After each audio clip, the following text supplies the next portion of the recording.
मजहबी scholar doctor Amjad अजीज इस वक्त यूजी न्यूज़ से ख़ुसूसी गुफ्तगू फरमा रहे हैं। आइए आपको दिखाते हैं। Council of Mosques strongly condemn this barbaric act of terrorism against a group of worshippers in the sanctity of a mosque.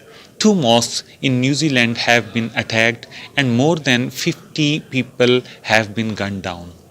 Nottingham Council of Mosques stands in solidarity with the victims of their families.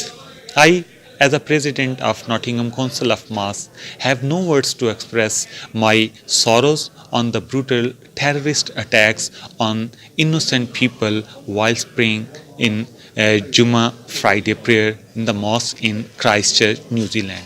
My prayers are with the victims and their families. At this difficult time, we pray to Allah Ta'ala and we reform our efforts to create peace and harmony amongst all people of the world.